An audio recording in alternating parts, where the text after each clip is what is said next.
how do you ensure, that you kind of bring them on board and ensure that your offer to acceptance is pretty high, at least looking healthy? I think there's no competition, right? So if you look at most of the entities that are recruiting in the market, these are companies that are fairly, most of the companies I'm talking about, these are companies that have a fair revenue stream. These are large organizations. They have multitude of employees. Currently, of course, there are a lot of layoffs happening, but I'll just keep that separate because it's more situational to the global economy. But largely, the entities that offer, the entities that provide job offers in the market are typically counting largely on the CTC that they have to offer, and then other benefits like your work-life balance, as I talked about, perks like insurance and HR benefits, office infra, cool office spaces, all those things. So most of the companies harp on that. Now, people who are looking for these things as an employee are anyway not your TG, right? So you're anyways not looking to recruit people who are who are looking for these things, because you clearly are not offering these things at this point, right? Yeah. The value that you have to offer is learning, it's growth, it's autonomy, and a mix of everything that comes with it, right? So these are the things that you are offering. So what I would suggest is that whenever you are rolling out an offer to anyone, right, in conjunction with what I just spoke about a couple of minutes back, which is help them understand the vision and make sure that that is the biggest reason that they're coming in. If they don't believe in the vision, it's just a makeshift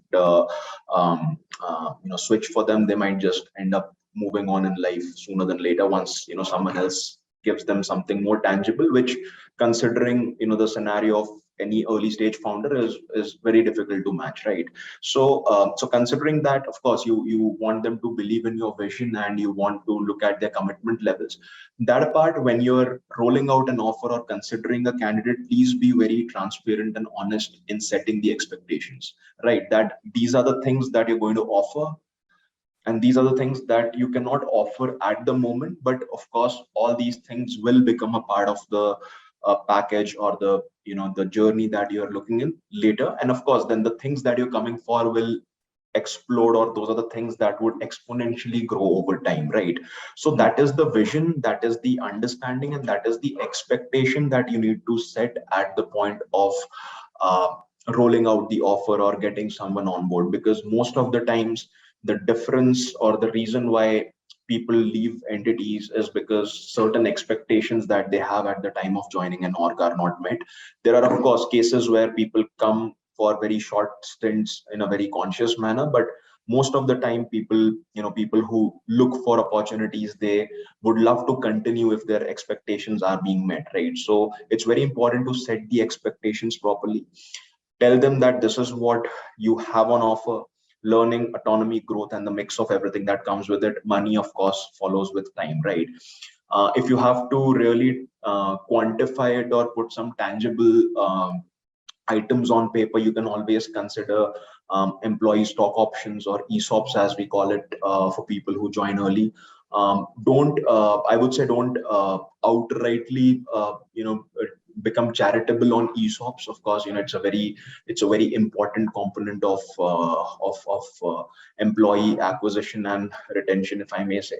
But at the same time, be reasonable. They should understand the value of ESOP, not just the monetary worth, but the fact that they hold a share of the company at the very beginning itself. So every as the company grows, they also grow, not just by all means but also in monetary terms.